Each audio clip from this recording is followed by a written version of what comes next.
We are live.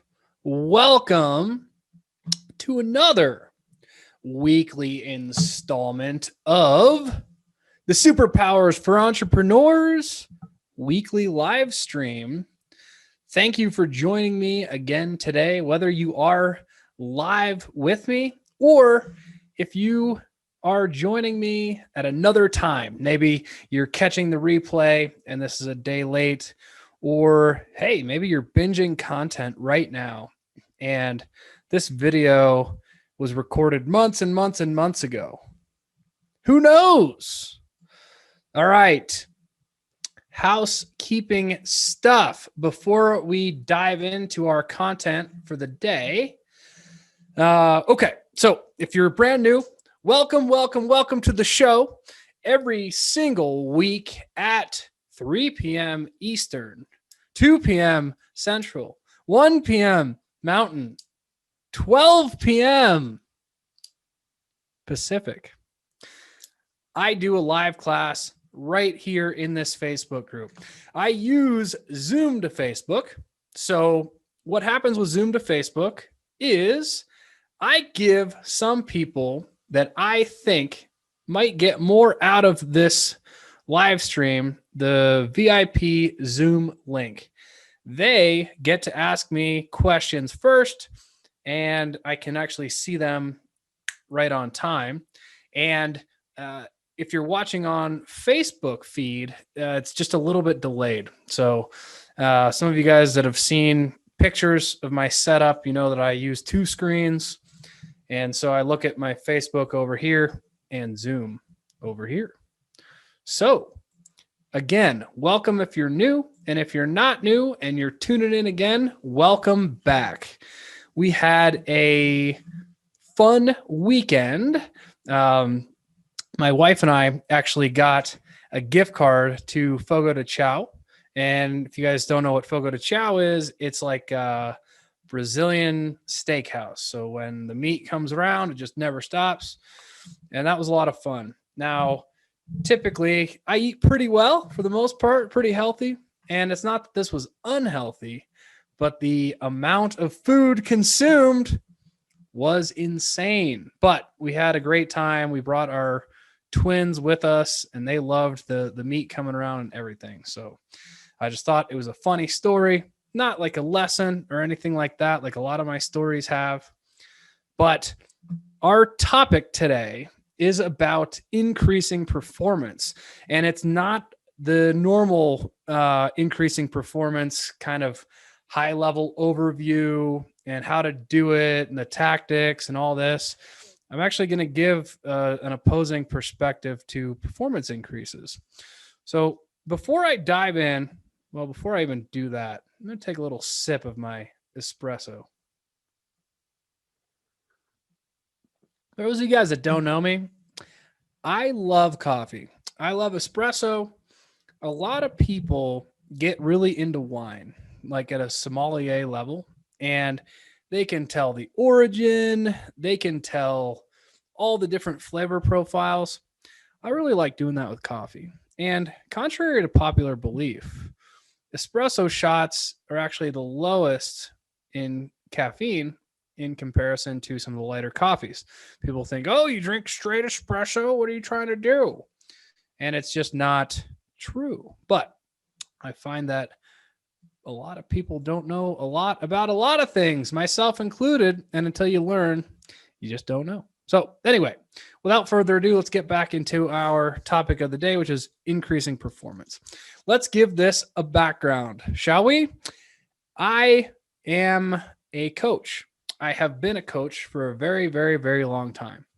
My main talent as a coach is extracting performance out of people. And I've found that it doesn't matter what we're talking about. It could be my hockey players, right? That's an obvious one because that's an athletic endeavor. It could be entrepreneurs. They have some mindset issue, some sticking point, something we need to break through. But it could be as simple as teaching my wife how to parallel park. Okay. I have this talent. as a coach. I can get anybody to level up from where they were. But this is a double-edged sword, okay? Because not everybody knows what is on the other side of success and performance. And that's a big deal because most people that come into my world, they're into wanting to level up and getting healthier, making more money, all this stuff, being a better husband, being a better dad or a mom, having more balance. All these things are indicators of high performers. And they don't always lead to the success that people think they do. So I'm going to start off with an example that I use for fitness and health stuff. And I'm actually going to try to use my whiteboard here. All right, here is my whiteboard. Boom. All right, so you guys should be seeing my whiteboard popping up on the screen here anytime. And I'm going to draw a picture for you.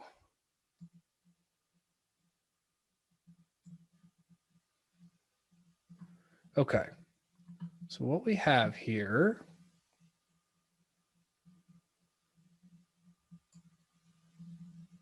is a big curve. At this end of the curve, we have sickness. It's really hard to draw with my mouse, but I'm doing it. Really hard. Okay, we have sickness. I'm going to try to change my color here.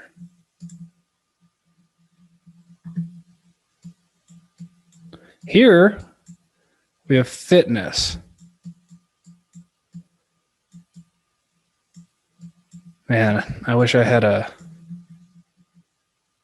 And here's wellness.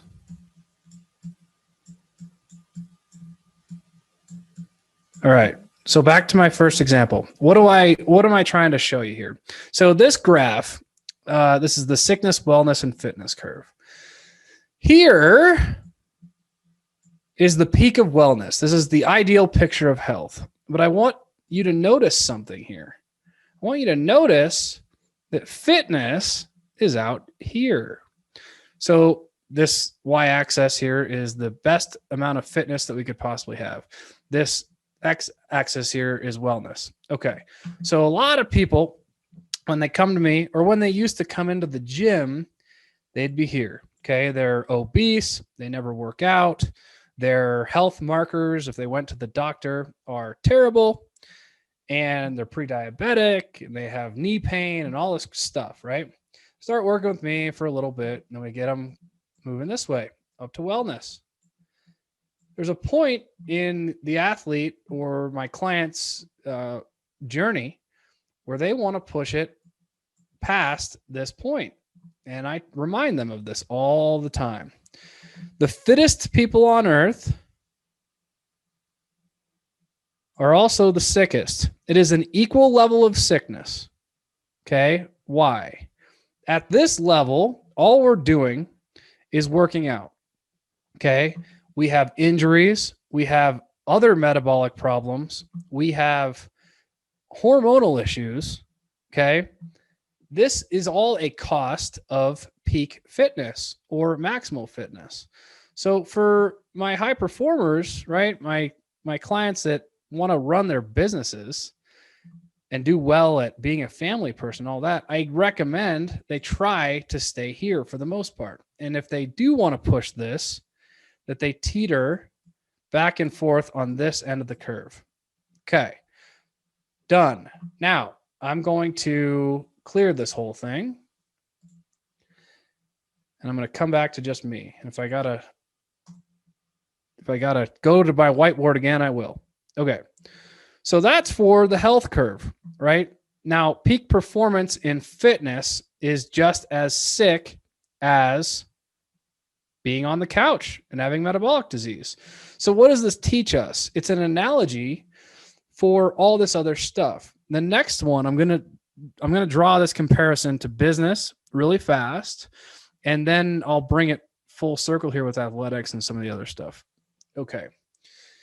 If I made the same curve with your business and sickness was maybe it's in debt or it's not making any money, wellness was it's profitable, it's making a legitimate income for its owner, and it's not sucking the time, all of the owner's time away. Okay. That would be the wellness. Now, let's say the owner wants to keep pushing the revenue, which is typical. And I'm not saying that that's bad, but what ends up happening is the business can move out of this place of wealth. And even though it's high performing and it's taking in money, ton of revenue, it's now sick again because all the systems broke because it outgrew itself, right? And systems meaning people and processes and SOPs. And this almost always happens with every business. You break it and then fix it as the revenue increases. That's okay as long as we are aware of it, right? Being aware of it is more important than not. So let's remember back to my sickness, wellness, fitness curve, where I recommend most clients stay between is that peak of wellness, and they push a little bit of fitness and then they come back and forth, right? I recommend exactly the same thing for people with their business, because if they push one thing a little bit too hard, the whole thing's going to break. It's going to be very sick again. Okay. Now let's talk about what everybody thought I was going to talk about today, which is with athletics and the dark side of performance there. Okay. I think every athlete that I've coached at the professional level, at the Division I level, at the world championship level, at the national championship level, at the high school championship level, okay? They all have this one thing in common, and that it's that they are so driven to succeed, to win, that there is nothing else in their periphery, okay? For high school kids, they don't care about girls because they want to win a championship. Now, notice how I phrased that. I said win a championship. I didn't say make a team, okay? There's a very, very big difference in mindset there. Okay, all of that said, they remain on the sickness end, even though they are a top performer in their field. They're leaving a lot of other things on the table: relationships, money, right? Every top athlete I have coached coming up basically has no money until they make it. Okay. The point of all this is be careful what you wish for. Okay. You want to push in these certain areas, and it's fine. I recommend it. I coach people to do it. The moral of the story here is not balance, even though everybody thinks that's where I'm going with this every time I have this discussion. It's not. It's choosing spots. Okay. So if you're new to business, you know that you have a season ahead of you that is going to pretty much make you sick. Okay. You're going to be working 15-hour days every single day, minimum, if you want the business to be successful, if you want it to thrive, if you're at the beginning. As you grow, you start phasing yourself out. That's when you start moving back to health. But remember, you haven't even gotten to the wellness phase. When you're just starting a business, you're moving it from sickness into wellness, but everybody wants to just pass the wellness phase. They don't want to hang out there for a while for whatever reason. Okay. So be careful what you wish for, right? If you push in one of these areas super, super, super hard, the dark side is it does affect you in a lot of other unanticipated ways. Okay, so when I talk about rapid normalization with your bank accounts, rapid normalization with your health, rapid normalization with your mindset, these all come at this cost. Now, most high performers, they want to pay the cost, and that's okay. They understand what it's like on the other side, or they want what it's like on the other side, but they don't often truly understand what they're asking for, which is actually one of the biggest problems at the beginning with clarity. Because if somebody says they want something, they don't necessarily know what that something entails, right? To be a 7-figure business or to be a top athlete, it's not exactly a sacrifice, but it's a different lifestyle. Totally different. Okay. So when I talk about things like productivity, scheduling, these are all just necessary means to get to the success that my clients are searching for, right? And if they're not willing to do it because they consider it a sacrifice, they already have the wrong mindset about it. It's not a sacrifice if it's actually what you want. But if the problem is you don't actually understand what you want because the rabbit hole is very, very deep, then that's okay. But I would invite you to analyze the potential problems that you're going to have at new levels. So the total moral of this live stream today is new levels, new devils. Okay. You get really, really fit. Guess what? You're really, really strong. You now have a high performance machine that you got to maintain. Because if you let that thing go, bad stuff happens. Okay. If you develop this amazing business and you start at nothing and you quickly get to 10K a month, and then you're at 50K a month, then you're at 100 and 500 and a million. Every single time you have a new level, there is a new devil. The problems never stop. The problems actually get worse. So if you jump on a call with me and you're talking about how you just can't figure out why you're not losing weight and you just don't know why you're eating all the cookies every single night and you don't know why your business is failing and your wife is bored with you and everybody says you have a mindset issue and all this stuff is happening, right? Then maybe you just haven't assessed what it's like to get to that other side. Maybe you haven't defined it well enough for yourself. Maybe you think it's a sacrifice, but it's not because you haven't defined what you actually want for yourself, right? So when you actually figure that out and you're okay with the risk, then it's time to push. But most people, when they say they want something, they just think it should be that way because that's what people say. Oh, I'm supposed to be a good dad. Yeah, I'm going to be a good dad. That sounds good. Oh, I'm supposed to make 10, 20, 30K a month because that's what everybody else is doing. Yeah, that sounds good. I'll do that.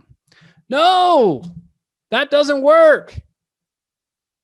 Okay. Identify what success means to you. What are you willing to do to get there? And then accept that your problems are never going to end. You just have new problems, new levels, new devils. Mic drop. Peace.